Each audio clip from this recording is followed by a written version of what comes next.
La première épître de Paul aux Corinthiens, chapitre 1. Paul, appelé à être apôtre de Jésus-Christ par la volonté de Dieu, et le frère Sosthène à l'église de Dieu qui est à Corinthe, à ceux qui ont été sanctifiés en Jésus-Christ, appelés à être saints, et à tous ceux qui invoquent en quelque lieu que ce soit le nom de notre Seigneur Jésus-Christ, leur Seigneur et le nôtre, que la grâce et la paix vous soient données de la part de Dieu notre Père et du Seigneur Jésus-Christ. Je rends à mon Dieu de continuelles actions de grâce à votre sujet pour la grâce de Dieu qui vous a été accordée en Jésus-Christ. Car en lui vous avez été comblés de toutes les richesses qui concernent la parole et la connaissance, le témoignage de Christ ayant été solidement établi parmi vous, de sorte qu'il ne vous manque aucun don, dans l'attente où vous êtes de la manifestation de notre Seigneur Jésus-Christ.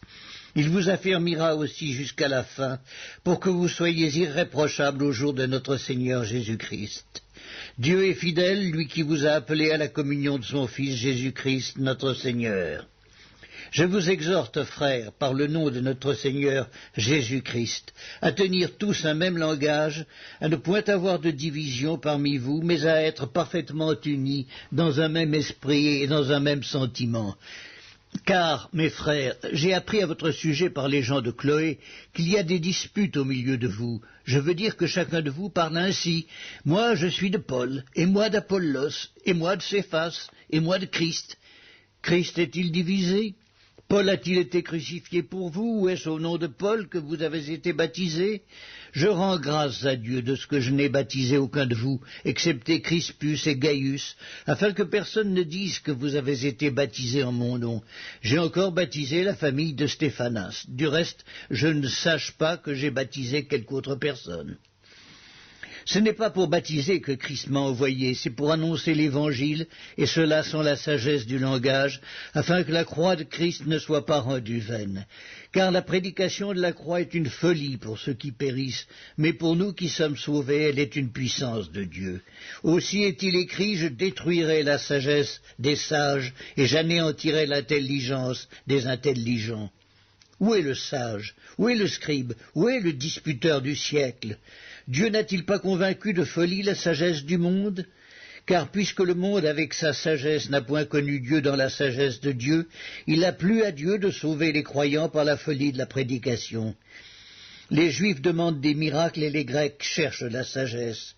Nous prêchons Christ crucifié. Scandale pour les Juifs et folie pour les païens, mais puissance de Dieu et sagesse de Dieu pour ceux qui sont appelés tant Juifs que Grecs. Car la folie de Dieu est plus sage que les hommes, et la faiblesse de Dieu est plus forte que les hommes.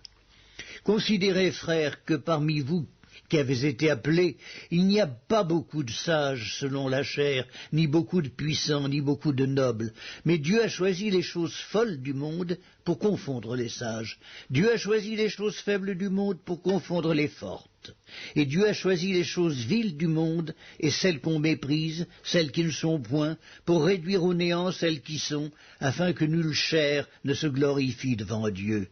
Or, c'est par lui que vous êtes en Jésus-Christ, lequel, de par Dieu, a été fait pour nous sagesse, justice et sanctification et rédemption, afin, comme il est écrit, que celui qui se glorifie dans le Seigneur. La première épître de Paul aux Corinthiens, chapitre 2.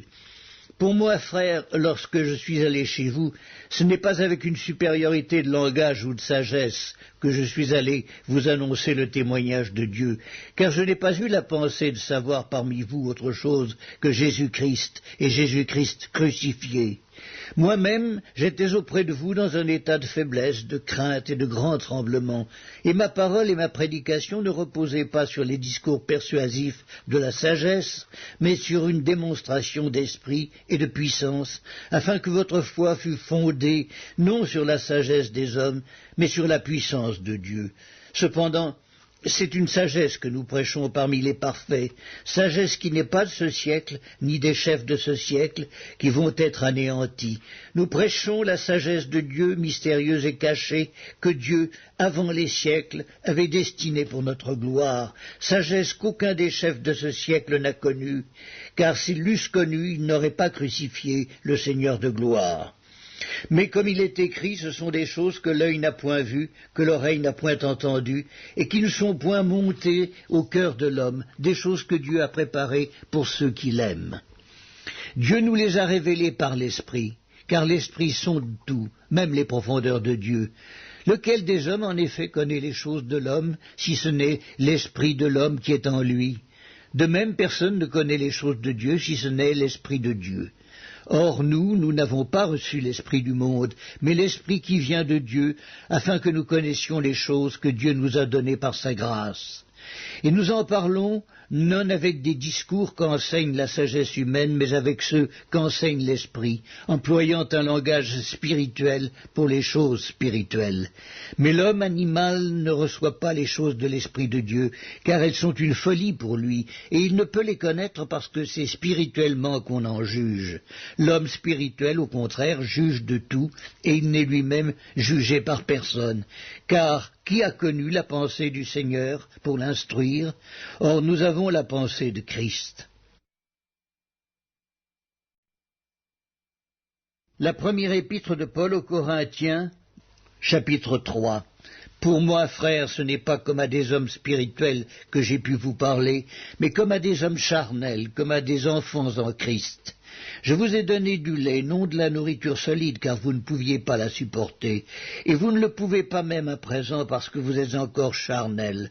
En effet, puisqu'il y a parmi vous de la jalousie et des disputes, n'êtes-vous pas charnels et ne marchez-vous pas selon l'homme? Quand l'un dit « Moi je suis de Paul » et un autre « Moi d'Apollos », n'êtes-vous pas des hommes? Qu'est-ce donc Apollos et qu'est-ce que Paul? Des serviteurs par le moyen desquels vous avez cru, selon que le Seigneur l'a donné à chacun. J'ai planté, Apollos a arrosé, mais Dieu a fait croître, en sorte que ce n'est pas celui qui plante qui est quelque chose, ni celui qui arrose, mais Dieu qui fait croître. Celui qui plante et celui qui arrose sont égaux, et chacun recevra sa propre récompense selon son propre travail. Car nous sommes ouvriers avec Dieu. Vous êtes le champ de Dieu, l'édifice de Dieu. Selon la grâce de Dieu qui m'a été donnée, j'ai posé le fondement comme un sage architecte et un autre bâtit dessus. Mais que chacun prenne garde à la manière dont il bâtit dessus, car personne ne peut poser un autre fondement que celui qui a été posé, savoir Jésus-Christ. Or, si quelqu'un bâtit sur ce fondement avec de l'or, de l'argent, des pierres précieuses, du bois, du foin, du chaume, l'œuvre de chacun sera manifestée. Car le jour la fera connaître, parce qu'elle se révélera dans le feu, et le feu éprouvera ce qu'est l'œuvre de chacun. Si l'œuvre bâtie par quelqu'un sur le fondement subsiste, il recevra une récompense. Si l'œuvre de quelqu'un est consumée, il perdra sa récompense. Pour lui, il sera sauvé, mais comme au travers du feu. Ne savez-vous pas que vous êtes le temple de Dieu et que l'Esprit de Dieu habite en vous? Si quelqu'un détruit le temple de Dieu, Dieu le détruira, car le temple de Dieu est saint, et c'est ce que vous êtes, que nul ne s'abuse lui-même. Si quelqu'un parmi vous pense être sage selon ce siècle, qu'il devienne fou, afin de devenir sage. Car la sagesse de ce monde est une folie devant Dieu. Aussi est-il écrit, il prend les sages dans leur ruse. Et encore, le Seigneur connaît les pensées des sages, il sait qu'elles sont vaines.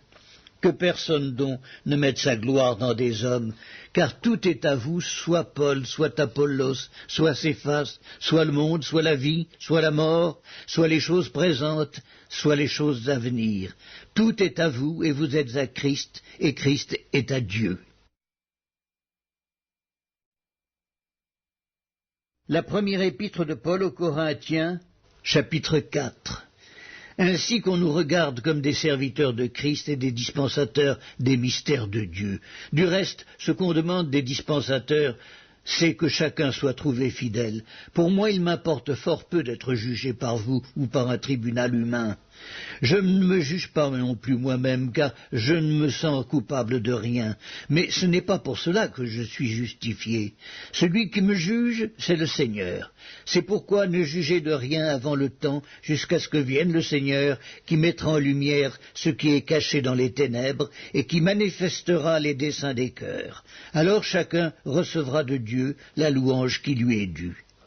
C'est à cause de vous, frères, que j'ai fait de ces choses une application à ma personne et à celle d'Apollos, afin que vous appreniez en nos personnes à ne pas aller au-delà de ce qui est écrit, et que nul de vous ne conçoive de l'orgueil en faveur de l'un contre l'autre.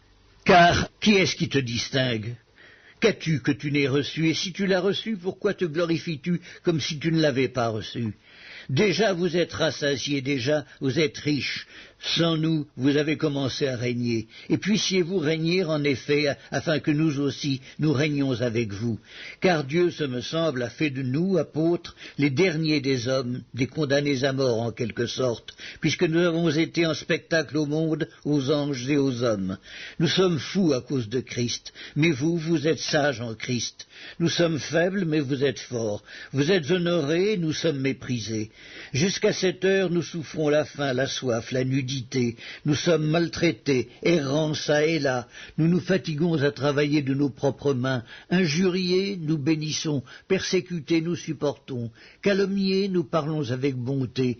Nous sommes devenus comme les balayures du monde, le rebut de tous, jusqu'à maintenant.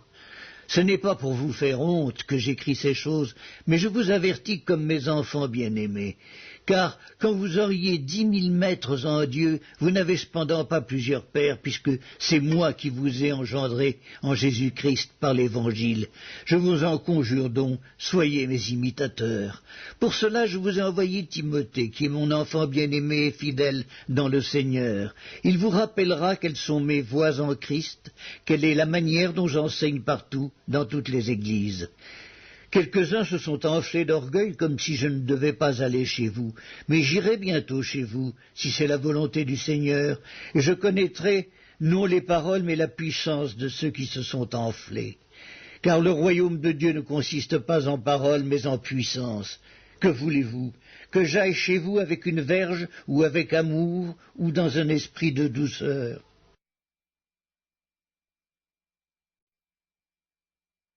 La première épître de Paul aux Corinthiens, chapitre 5. On entend dire généralement qu'il y a parmi vous de l'impudicité, et une impudicité telle qu'elle ne se rencontre pas même chez les païens. C'est au point que l'un de vous a la femme de son père, et vous êtes enflés d'orgueil, et vous n'avez pas été plutôt dans l'affliction, afin que celui qui a commis cet acte fût ôté du milieu de vous? Pour moi, absent de corps, mais présent d'esprit, j'ai déjà jugé, comme si j'étais présent, celui qui a commis un tel acte.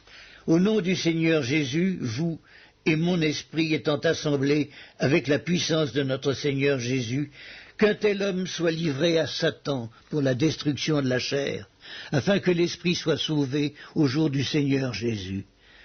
C'est bien à tort que vous vous glorifiez. Ne savez-vous pas qu'un peu de levain fait lever toute la pâte? Faites disparaître le vieux levain, afin que vous soyez une pâte nouvelle, puisque vous êtes sans levain, car Christ, notre Pâque, a été immolé. Célébrons donc la fête, non avec du vieux levain, non avec un levain de malice et de méchanceté, mais avec les pains sans levain de la pureté et de la vérité.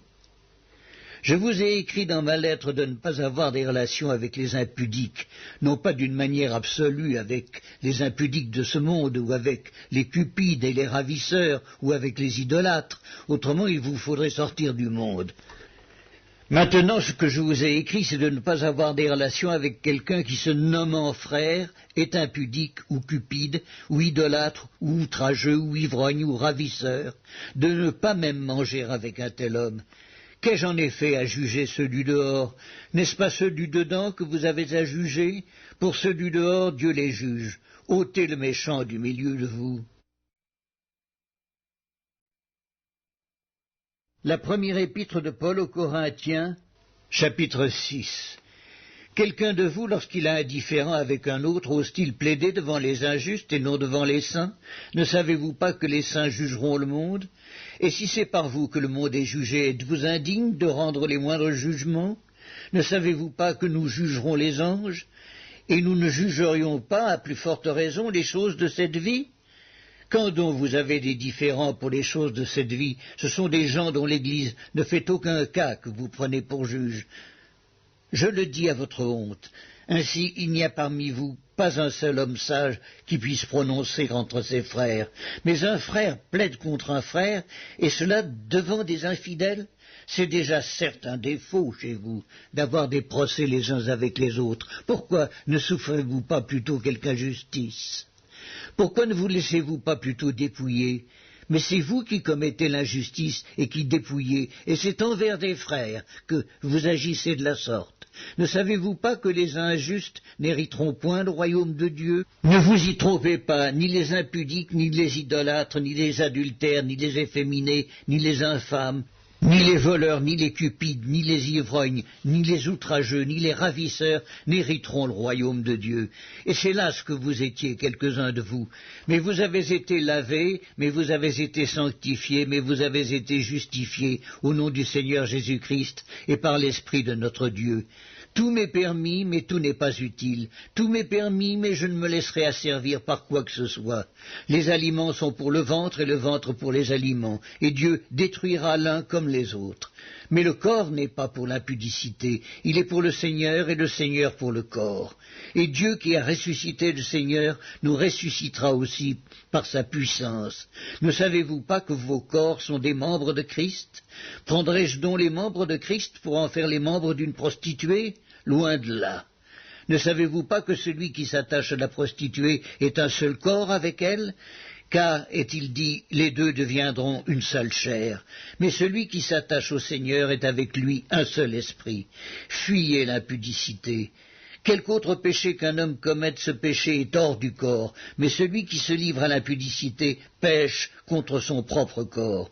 Ne savez-vous pas que votre corps est le temple du Saint-Esprit qui est en vous, que vous avez reçu de Dieu, et que vous ne vous appartenez point à vous-même? Car vous avez été rachetés à un grand prix. Glorifiez donc Dieu dans votre corps et dans votre esprit qui appartiennent à Dieu.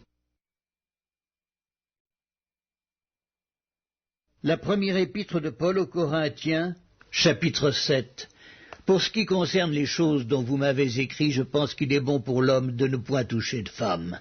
Toutefois, pour éviter la pudicité, que chacun ait sa femme et que chaque femme ait son mari.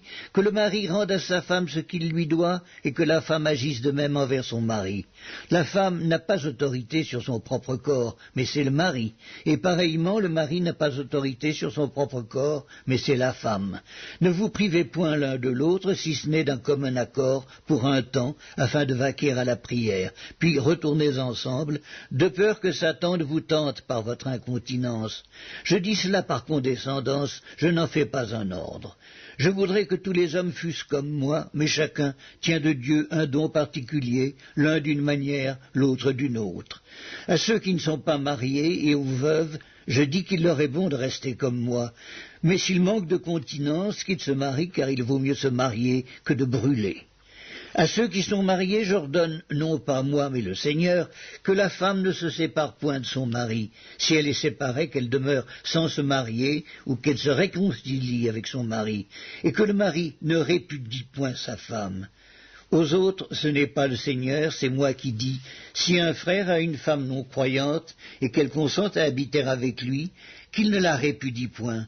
Et si une femme a un mari non croyant et qu'il consent à habiter avec elle, qu'elle ne répudie point son mari. Car le mari non croyant est sanctifié par la femme, et la femme non croyante est sanctifiée par le frère. Autrement, vos enfants seraient impurs, tandis que maintenant ils sont saints. Si le non-croyant se sépare, qu'il se sépare. Le frère ou la sœur ne sont pas liés dans ces cas-là. Dieu nous a appelés à vivre en paix. Car que sais-tu, femme, si tu sauveras ton mari, ou que sais-tu, mari, si tu sauveras ta femme? Seulement que chacun marche selon la part que le Seigneur lui a faite, selon l'appel qu'il a reçu de Dieu. C'est ainsi que je l'ordonne dans toutes les églises. Quelqu'un a-t-il été appelé étant circoncis, qu'il demeure circoncis? Quelqu'un a-t-il été appelé étant incirconcis, qu'il ne se fasse pas circoncire? La circoncision n'est rien et l'incirconcision n'est rien, mais l'observation des commandements de Dieu est tout. Que chacun demeure dans l'état où il était lorsqu'il a été appelé. As-tu été appelé étant esclave? Ne t'en inquiète pas, mais si tu peux devenir libre, profites-en plutôt. Car l'esclave qui a été appelé dans le Seigneur est un affranchi du Seigneur. De même, l'homme libre qui a été appelé est un esclave de Christ. Vous avez été rachetés à un grand prix, ne devenez pas esclaves des hommes. Que chacun, frère, demeure devant Dieu dans l'état où il était lorsqu'il a été appelé. Pour ce qui est des vierges, je n'ai point d'ordre du Seigneur, mais je donne un avis comme ayant reçu du Seigneur miséricorde pour être fidèle. Voici donc ce que j'estime bon, à cause des temps difficiles qui s'approchent. Il est bon à un homme d'être ainsi. Es-tu lié à une femme? Ne cherche pas à rompre ce lien. N'es-tu pas lié à une femme? Ne cherche pas une femme. Si tu t'es marié, tu n'as point péché. Et si la Vierge s'est mariée, elle n'a point péché. Mais ces personnes auront des tribulations dans la chair, et je voudrais vous les épargner. Voici ce que je dis, frères, c'est que le temps est court, que désormais ceux qui ont des femmes soient comme n'en ayant pas, ceux qui pleurent comme ne pleurant pas, ceux qui se réjouissent comme ne se réjouissant pas, ceux qui achètent comme ne possédant pas, et ceux qui usent du monde comme n'en usant pas, car la figure de ce monde passe. Or, je voudrais que vous fussiez sans inquiétude. Celui qui n'est pas marié s'inquiète des choses du Seigneur, des moyens de plaire au Seigneur, et celui qui est marié s'inquiète des choses du monde, des moyens de plaire à sa femme. Il y a de même une différence entre la femme et la Vierge. Celle qui n'est pas mariée s'inquiète des choses du Seigneur, afin d'être sainte de corps et d'esprit, et celle qui est mariée s'inquiète des choses du monde, des moyens de plaire à son mari. Je dis cela dans votre intérêt. Ce n'est pas pour vous prendre au piège, c'est pour vous porter à ce qui est bienséant et propre à vous attacher au Seigneur, sans distinction. Si quelqu'un regarde comme déshonorant pour sa fille de dépasser l'âge nubile et comme nécessaire de la marier, qu'il fasse ce qu'il veut, il ne pêche point qu'on se marie, mais celui qui a pris une ferme résolution, sans contrainte et avec l'exercice de sa propre volonté, et qui a décidé en son cœur de garder sa fille vierge, celui-là fait bien. Ainsi, celui qui marie sa fille fait bien, et celui qui ne la marie pas fait mieux. Une femme est liée aussi longtemps que son mari est vivant. Mais si le mari meurt, elle est libre de se marier à qui elle veut, seulement que ce soit dans le Seigneur. Elle est plus heureuse néanmoins si elle demeure comme elle est, suivant mon avis. Et moi aussi, je crois avoir l'Esprit de Dieu. La première épître de Paul aux Corinthiens, chapitre 8. Pour ce qui concerne les viandes sacrifiées aux idoles, nous savons que nous avons tous la connaissance. La connaissance enfle, mais la charité édifie. Si quelqu'un croit savoir quelque chose, il n'a pas encore connu comme il faut connaître. Mais si quelqu'un aime Dieu, celui-là est connu de lui. Pour ce qui est donc de manger des viandes sacrifiées aux idoles, nous savons qu'il n'y a point d'idole dans le monde et qu'il n'y a qu'un seul Dieu. Car s'il est des êtres qui sont appelés dieux, soit dans le ciel, soit sur la terre, comme il existe réellement plusieurs dieux et plusieurs seigneurs, néanmoins pour nous il n'y a qu'un seul Dieu, le Père, de qui viennent toutes choses et pour qui nous sommes, et un seul Seigneur, Jésus-Christ, par qui sont toutes choses et par qui nous sommes. Mais cette connaissance n'est pas chez tous. Quelques-uns, d'après la manière dont ils envisagent encore l'idole, mangent de ces viandes comme étant sacrifiées aux idoles, et leur conscience, qui est faible, en est souillée. Ce n'est pas un aliment qui nous rapproche de Dieu. Si nous en mangeons, nous n'avons rien de plus. Si nous n'en mangeons pas, nous n'avons rien de moins. Prenez garde toutefois que votre liberté ne devienne une pierre d'achoppement pour les faibles. Car si quelqu'un te voit, toi qui as de la connaissance, assise à table dans un temple d'idoles, sa conscience à lui qui est faible ne le portera-t-elle pas à manger des viandes sacrifiées aux idoles ? Et ainsi le faible périra par ta connaissance, le frère pour lequel Christ est mort. En péchant de la sorte contre les frères et en blessant leur conscience faible, vous péchez contre Christ. C'est pourquoi si un aliment scandalise mon frère, je ne mangerai jamais de viande, afin de ne pas scandaliser mon frère. La première épître de Paul aux Corinthiens, chapitre 9. Ne suis-je pas libre, ne suis-je pas apôtre? N'ai-je pas vu Jésus notre Seigneur? N'êtes-vous pas mon œuvre dans le Seigneur? Si pour d'autres je ne suis pas apôtre, je le suis au moins pour vous, car vous êtes le sceau de mon apostolat dans le Seigneur. C'est là ma défense contre ceux qui m'accusent. N'avons-nous pas le droit de manger et de boire? N'avons-nous pas le droit de mener avec nous une sœur qui soit notre femme, comme font les autres apôtres et les frères du Seigneur, et Céphas? Ou bien est-ce que moi seul et Barnabas, nous n'avons pas le droit de ne point travailler? Qui jamais fait le service militaire à ses propres frais? Qui est-ce qui plante une vigne et n'en mange pas le fruit? Qui est-ce qui fait paître un troupeau et ne se nourrit pas du lait du troupeau? Ces choses que je dis n'existent-elles pas dans les usages des hommes? La loi ne les dit-elle pas aussi? Car il est écrit dans la loi de Moïse, tu n'en muselleras point le bœuf quand il foule le grain. Dieu se met-il en peine des bœufs ou parle-t-il uniquement à cause de nous? Oui, c'est à cause de nous qu'il a été écrit que celui qui laboure doit labourer avec espérance, et celui qui foule le grain fouler avec l'espérance d'y avoir part. Si nous avons semé parmi vous des biens spirituels, est-ce une grosse affaire si nous moissonnons vos biens temporels? Si d'autres jouissent de ce droit sur vous, n'est-ce pas plutôt à nous d'en jouir? Mais nous n'avons point usé de ce droit. Au contraire, nous souffrons tout, afin de ne pas créer d'obstacle à l'évangile de Christ.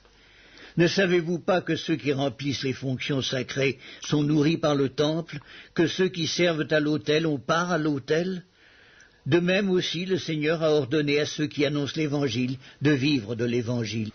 Pour moi, je n'ai usé d'aucun de ces droits, et ce n'est pas afin de les réclamer en ma faveur que j'écris ainsi, car j'aimerais mieux mourir que de me laisser enlever ce sujet de gloire. Si j'annonce l'Évangile, ce n'est pas pour moi un sujet de gloire, car la nécessité m'en est imposée, et malheur à moi si je n'annonce pas l'Évangile. Si je le fais de bon cœur, j'en ai la récompense, mais si je le fais malgré moi, c'est une charge qui m'est confiée. Quelle est donc ma récompense?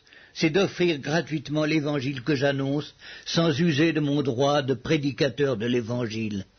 Car bien que je sois libre à l'égard de tous, je me suis rendu le serviteur de tous, afin de gagner le plus grand nombre. Avec les Juifs, j'ai été comme Juif, afin de gagner les Juifs. Avec ceux qui sont sous la loi, comme sous la loi, quoique je ne sois pas moi-même sous la loi, afin de gagner ceux qui sont sous la loi. Avec ceux qui sont sans loi, comme sans loi, quoique je ne sois point sans la loi de Dieu, étant sous la loi de Christ, afin de gagner ceux qui sont sans la loi. J'ai été faible avec les faibles, afin de gagner les faibles.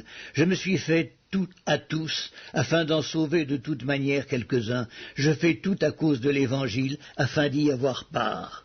Ne savez-vous pas que ceux qui courent dans le stade courent tous, mais qu'un seul remporte le prix? Courez de manière à le remporter. Tous ceux qui combattent s'imposent toute espèce d'abstinence, et ils le font pour obtenir une couronne corruptible. Mais nous, faisons-le pour une couronne incorruptible.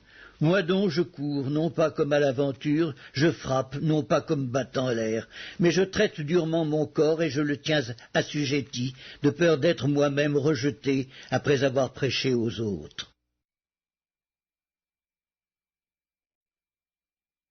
La première épître de Paul aux Corinthiens, chapitre 10.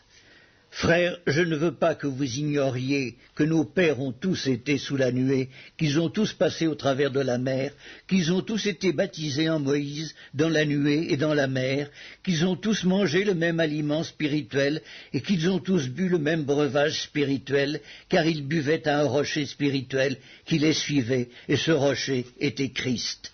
Mais la plupart d'entre eux ne furent point agréables à Dieu, puisqu'ils périrent dans le désert. Or, ces choses sont arrivées pour nous servir d'exemple, afin que nous n'ayons pas de mauvais désirs, comme ils en ont eu.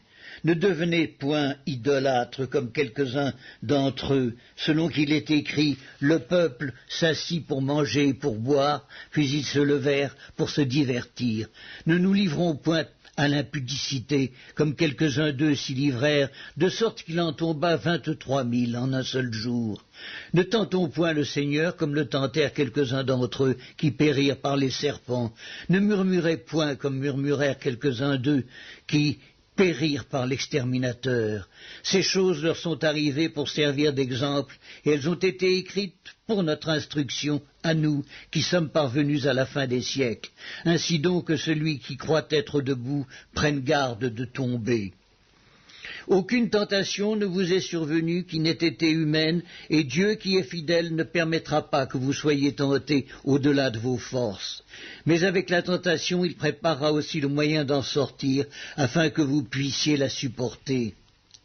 C'est pourquoi, mes bien-aimés, fuyez l'idolâtrie. Je parle comme à des hommes intelligents, jugez vous-même de ce que je dis. La coupe de bénédiction que nous bénissons n'est-elle pas la communion au sang de Christ? Le pain que nous rompons n'est-il pas la communion au corps de Christ? Puisqu'il y a un seul pain, nous qui sommes plusieurs, nous formons un seul corps, car nous participons tous à un même pain. Voyez les Israélites selon la chair. Ceux qui mangent les victimes ne sont-ils pas en communion avec l'autel? Que dis-je donc? Que la viande sacrifiée aux idoles est quelque chose ou qu'une idole est quelque chose? Nullement. Je dis que ce qu'on sacrifie, on le sacrifie à des démons et non à Dieu. Or, je ne veux pas que vous soyez en communion avec les démons. Vous ne pouvez boire la coupe du Seigneur et la coupe des démons. Vous ne pouvez participer à la table du Seigneur et à la table des démons.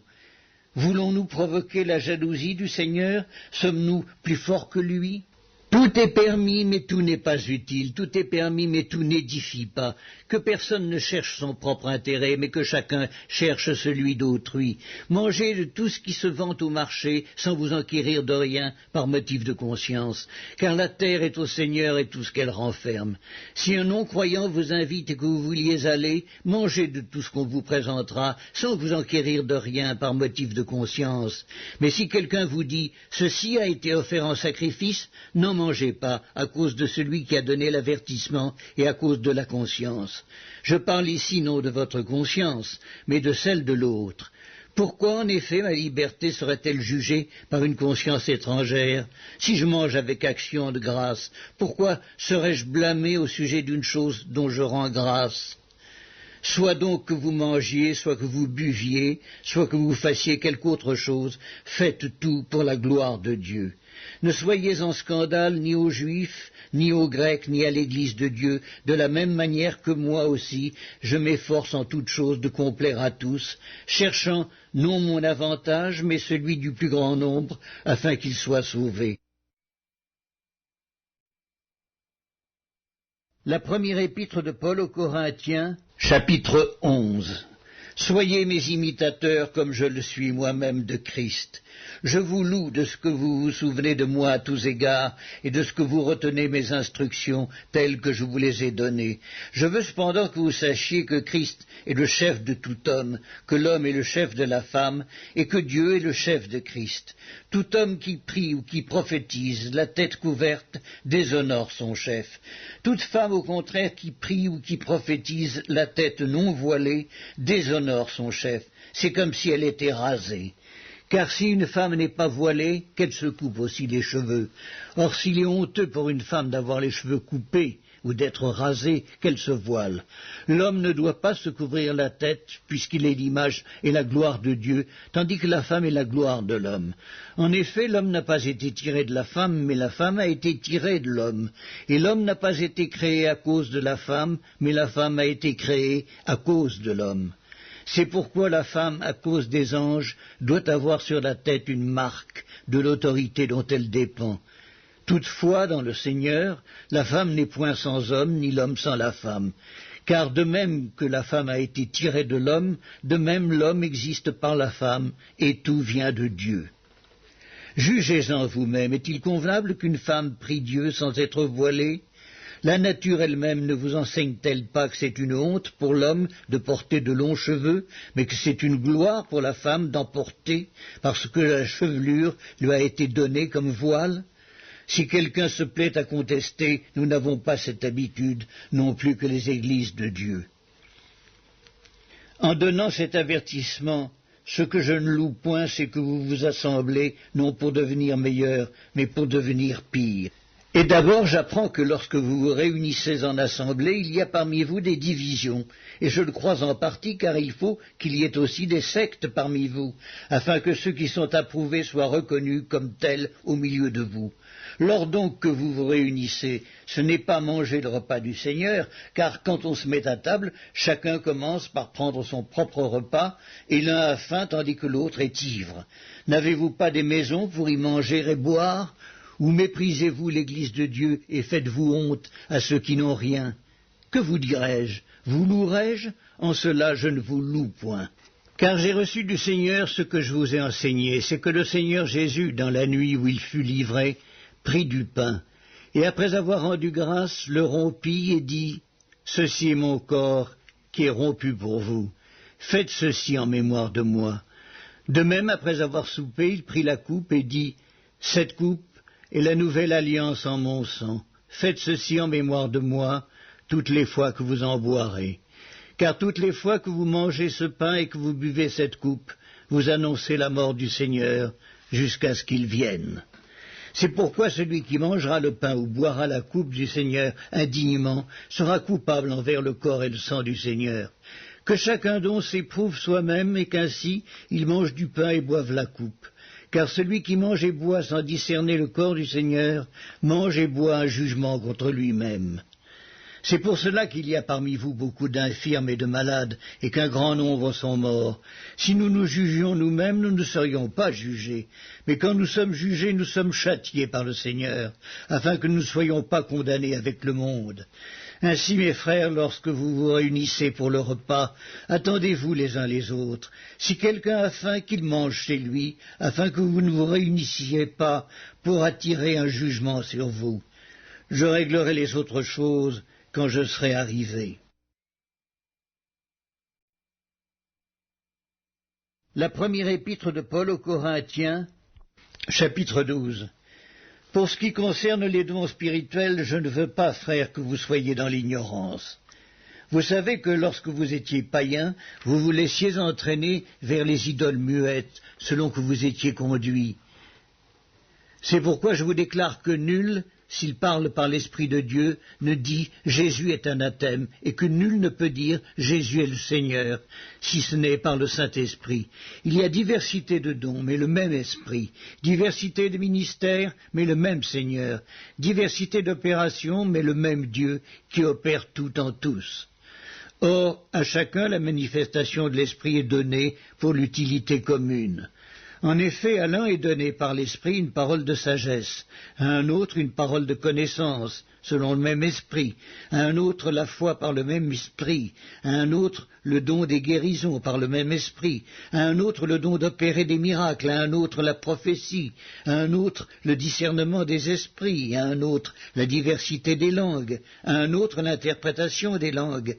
Un seul et même Esprit opère toutes ces choses, les distribuant à chacun en particulier comme il veut.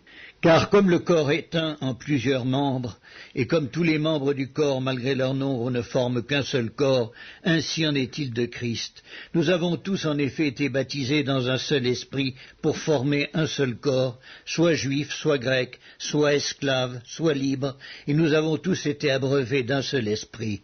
Ainsi le corps n'est pas un seul membre, mais il est formé de plusieurs membres. Si le pied disait « Parce que je ne suis pas une main, je ne suis pas du corps », ne serait-il pas du corps pour cela?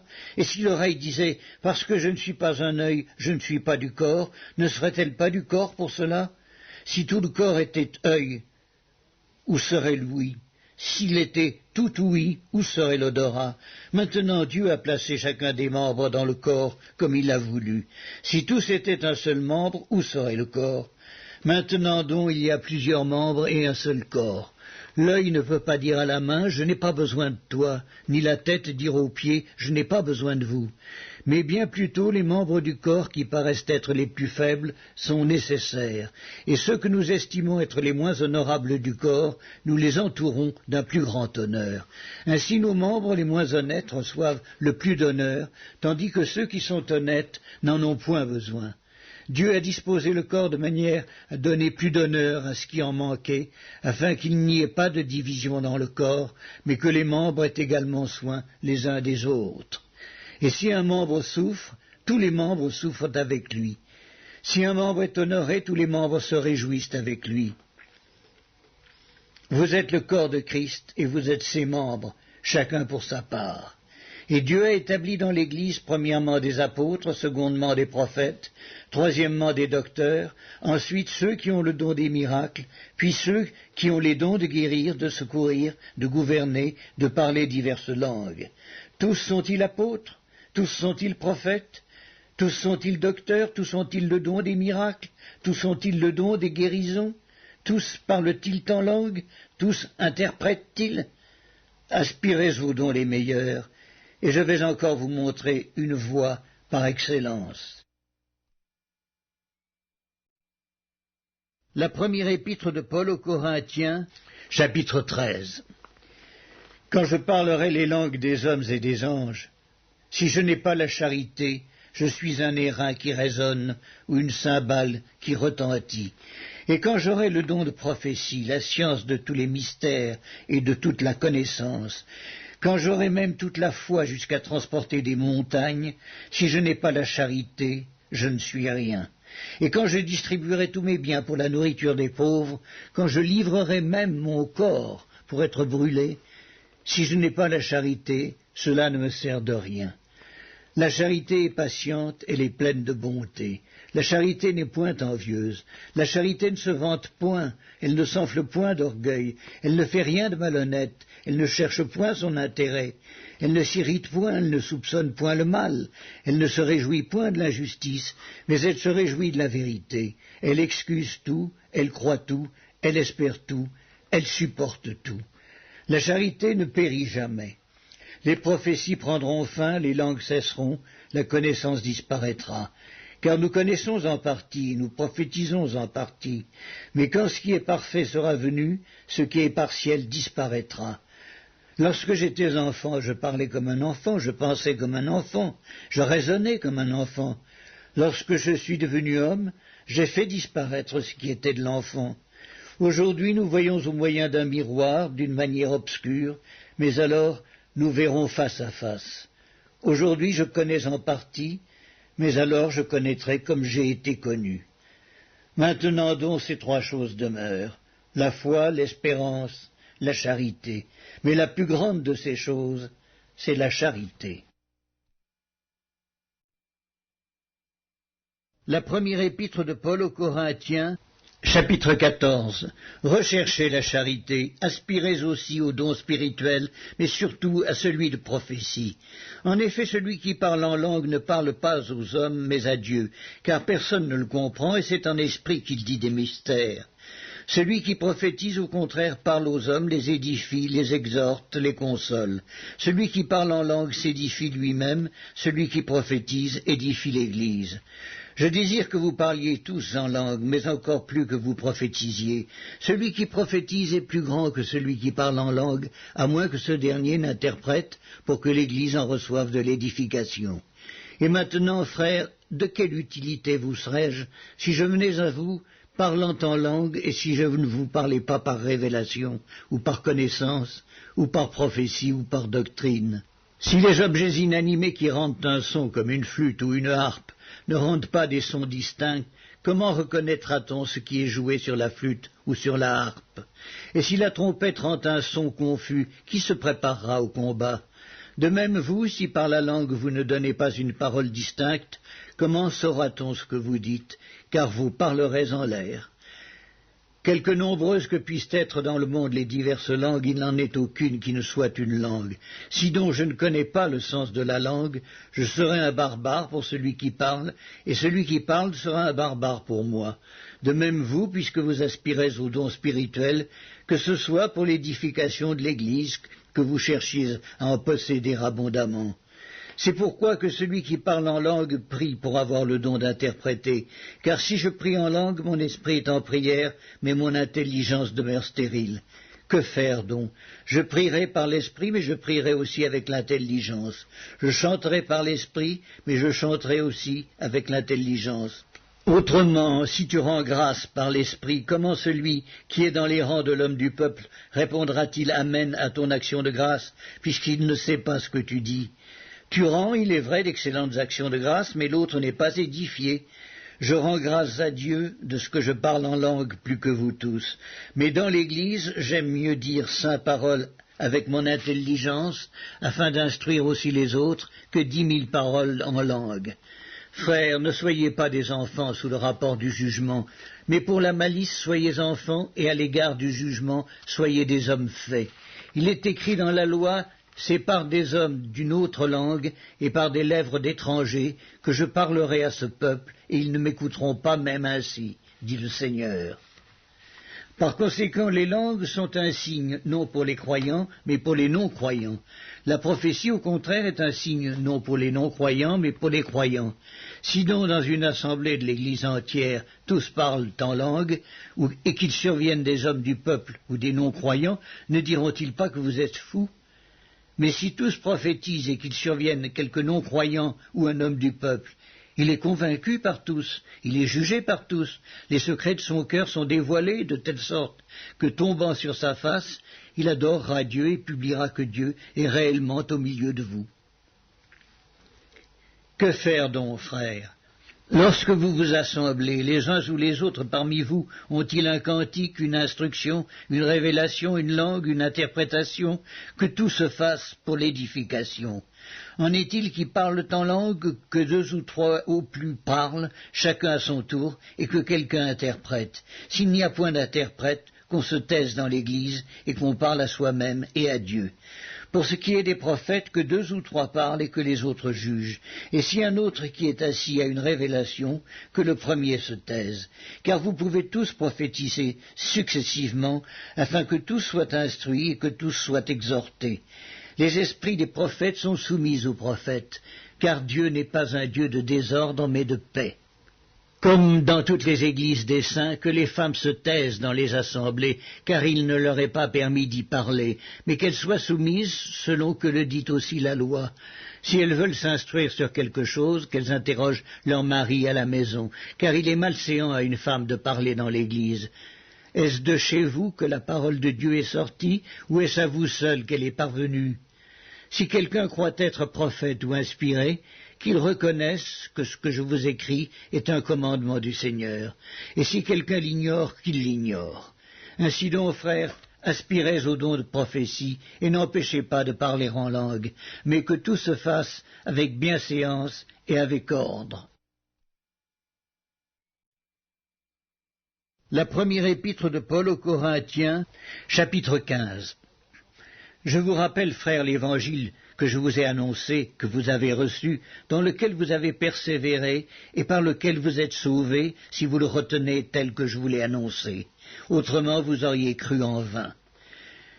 Je vous ai enseigné avant tout, comme je l'avais aussi reçu, que Christ est mort pour nos péchés, selon les Écritures, qu'il a été enseveli, et qu'il est ressuscité le 3e jour, selon les Écritures, et qu'il est apparu à Céphas, puis aux 12. Ensuite il est apparu à plus de 500 frères à la fois, dont la plupart sont encore vivants et dont quelques-uns sont morts.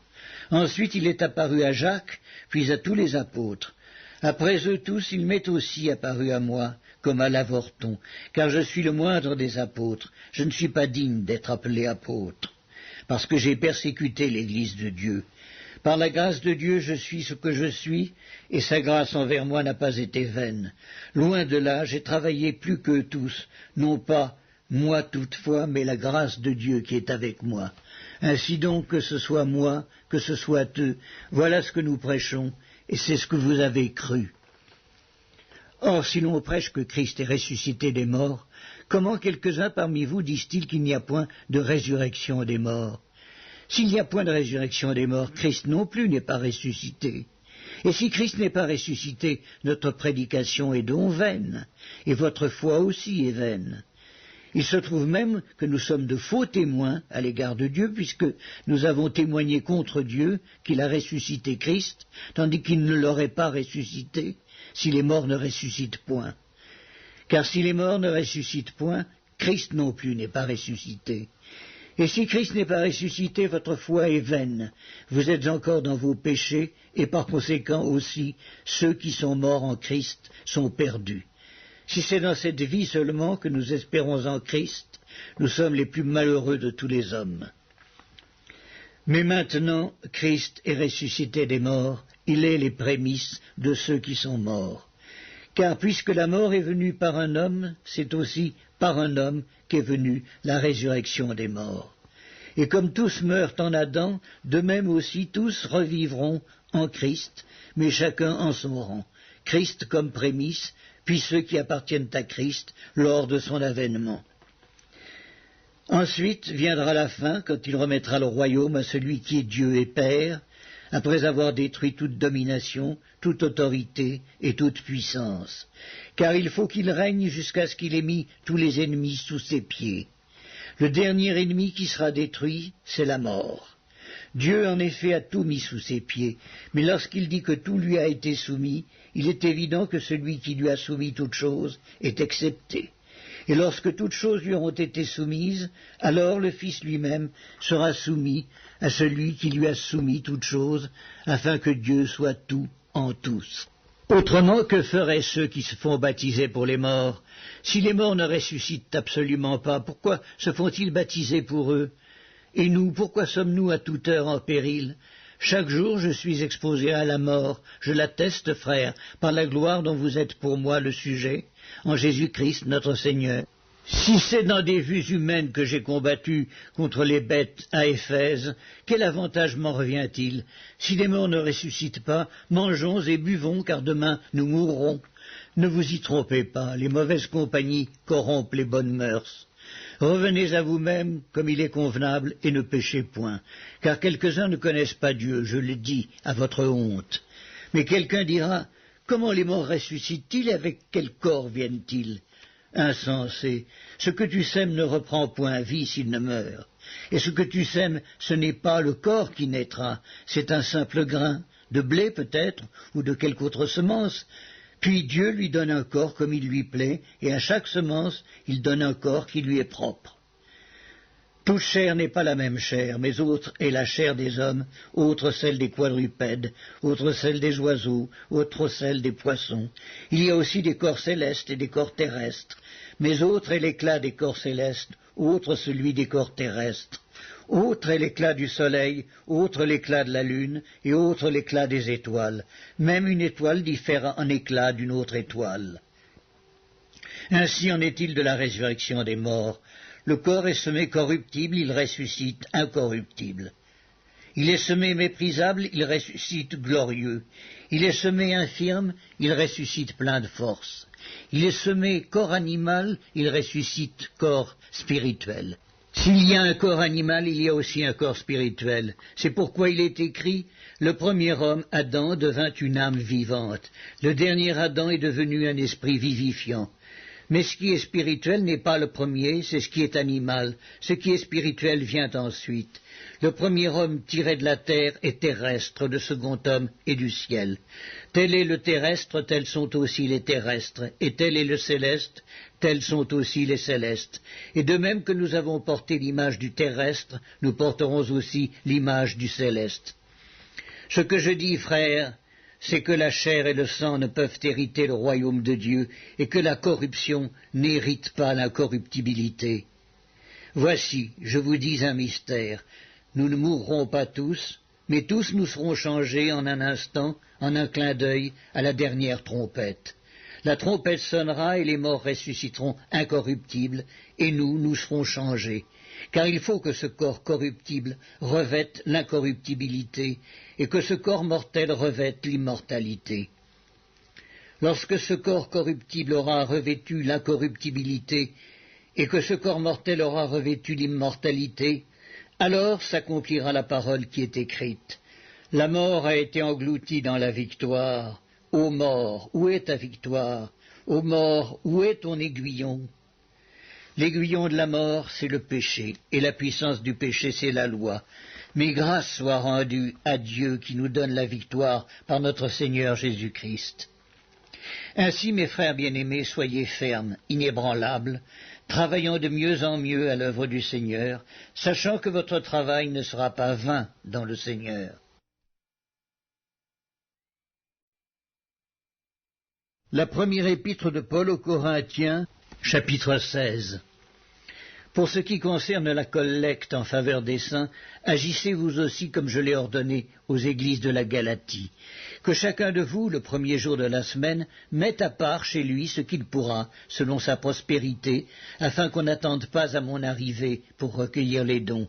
Et quand je serai venu, j'enverrai avec des lettres pour porter vos libéralités à Jérusalem les personnes que vous aurez approuvées. Si la chose mérite que j'y aille moi-même, elles feront le voyage avec moi. J'irai chez vous quand j'aurai traversé la Macédoine, car je traverserai la Macédoine. Peut-être séjournerai-je auprès de vous, ou même y passerai-je l'hiver, afin que vous m'accompagniez là où je me rendrai. Je ne veux pas cette fois vous voir en passant, mais j'espère demeurer quelque temps auprès de vous, si le Seigneur le permet. Je resterai néanmoins à Éphèse jusqu'à la Pentecôte, car une porte grande et d'un accès efficace m'est ouverte, et les adversaires sont nombreux. Si Timothée arrive, faites en sorte qu'il soit sans crainte parmi vous, car il travaille comme moi à l'œuvre du Seigneur. Que personne donc ne le méprise, accompagnez-le en paix, afin qu'il vienne vers moi, car je l'attends avec les frères. Pour ce qui est du frère Apollos, je l'ai beaucoup exhorté à se rendre chez vous, mais ce n'était décidément pas sa volonté de le faire maintenant. Il partira quand il en aura l'occasion. Veillez, demeurez fermes dans la foi, soyez des hommes, fortifiez-vous, que tout ce que vous faites se fasse avec charité. Encore une recommandation que je vous adresse, frères. Vous savez que la famille de Stéphanas est les prémices de l'Achaïe, et qu'elle s'est dévouée au service des saints. Ayez de la déférence pour de tels hommes, et pour tous ceux qui travaillent à la même œuvre. Je me réjouis de la présence de Stéphanas, de Fortunatus et d'Achaïcus. Ils ont suppléé à votre absence, car ils ont tranquillisé mon esprit et le vôtre. Sachez donc apprécier de tels hommes. Les églises d'Asie vous saluent. Aquilas et Priscille, avec l'église qui est dans leur maison, vous saluent beaucoup dans le Seigneur. Tous les frères vous saluent. Saluez-vous les uns les autres par un saint baiser. Je vous salue, moi, Paul, de ma propre main. Si quelqu'un n'aime pas le Seigneur, qu'il soit anathème. Maranatha. Que la grâce du Seigneur Jésus soit avec vous. Mon amour est avec vous tous, en Jésus-Christ.